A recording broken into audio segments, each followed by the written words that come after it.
Welcome back to Combat Mission Battle for Normandy, for the 7th mission of the Scottish Corridor campaign.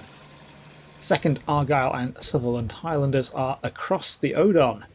After the end of the last mission, they carved out a small bridgehead on the far bank, and the Germans have been unable to throw on a counterattack before nightfall. They're surely going to have a go in the morning though, and have sent hastily assembled probing forces out to get a feel for the British positions. In this mission, we're going to repel one of those probes. This is at least somewhat more straightforward than having exit objectives on a timer.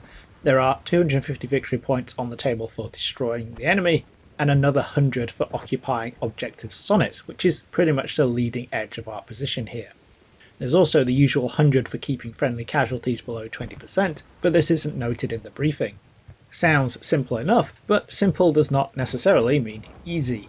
It's 5 to 10 at night and overcast with some light rain, so it's pitch black out there.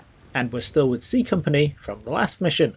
Given the circumstances, the company has not received any ammunition resupply or any replacements, so some of the infantry sections are both low on ammo and under strength.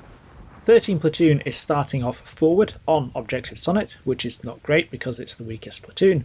14th Platoon is in reserve at the next farm back, along with the company HQ and 2 scout carriers from the battalion support company. Reinforcements are on the way. 15th Platoon and another carrier should arrive in about 5 minutes, but there is no other support. The terrain is pretty familiar by now. There is the farm complex of Les Villains and the Chateau de Tourmeville up by Objective Sonnet, then another farm in depth flanked by an orchard, Le Manoir. The rest of the map is open fields. Good kill zones in daylight, not so good in the dark. And it's the darkness that is really going to control events here, I think. It's relatively easy for units to remain hidden, even at close ranges, provided nobody starts shooting. Once the first shot is fired though, the shooter is easily spotted by their muzzle flash and exchanges of fire can quickly escalate. 13 Platoon is really not going to be able to hold on alone. So the faster I push 14 Platoon and then 15 Platoon up to support them, the happier I'm going to be. 14 Platoon's second section is under strength, meaning it can fit into one of the carriers. The plan is to send them up the road to reinforce 13 Platoon as fast as possible, simply to get more bodies onto the objective. It's going to be a lot easier to stop the enemy getting in than it will be to kick them out later. After dropping second section off, the carrier can swing left to join the other carrier, now carrying both teams of scouts, and hopefully contest the left-hand field. I think this is going to be critical. By holding on here, I can both stop the enemy outflanking Objective Sonnet and getting into the depth, and I can create an L shape to enfilade the front of 13 Platoon. The briefing does state that the Argyles start off the mission taking cover from a harassing Nobelwerfer barrage, and the infantry are all indeed set to hide in their foxholes. But I'm so worried about 13 Platoon that I'm willing to take the risk to try and reinforcement on turn 1. 2 Section 14 Platoon rush up the road in the carrier and are piling out as they hear the scream of incoming rockets. One lands just ahead of the carrier, instantly wrecking it and taking out 2 soldiers. Surprisingly, everybody else under the barrage is okay. It looks to have concentrated to the rear of the forward position, and 13 Platoon survivors are safe touchdown in their foxholes. 2 Section, however, panics into the courtyard of Les Villains as the dust settles, and I order them to get into the nearest foxholes. They're trying to negotiate the walls in the courtyard when the second salvo hits. 3 rockets land in front of them in quick succession, wiping out another 3 men and leaving the Bren gunner alone in the hail of high explosive. After 5 minutes, the rockets appear to have fully stopped. This is the prime time for the enemy to attack, when everyone is cowering in their foxholes, so I order 13 Platoon to unhide and get their heads up. 14 Platoon start moving up too, though I still take care to steer them left to avoid the massive craters that signify the Germans' aiming point. Spots now come thick and fast. 13 Platoon's 2 Section, dug into the front of the objective, quickly sends German infantry contacts moving down the road on the left, and directly ahead in the field, moving right up to their position. Behind them, the Platoon HQ, 2-inch mortar and Piat team are sprayed with machine gun fire from the top of the slope on the far side of the front field. There's a tripod-mounted MG42 up there, tucked into the natural support position of the tree line on the crest, which is quickly spotted by muzzle flash and engaged by one section on the right. More fire support, another HMG and some infantry with machine guns open up as they spot one section's fire. Inside the first minute, the German dispositions are obvious. A base of fire to the front, backing up a punch down either side of the road to Le Villain. Some of the contacts are already inside the Sonnet objective area, closing in on 2 section. They're dug in behind a low hedgerow on top of a small embankment. This gives the enemy some cover once they're in close, under their guns, and soon everyone is taking pot shots and throwing hand grenades at each other. More Germans pile in and push up through the wheat field on the left, but I'm actually in a good position to deal with them.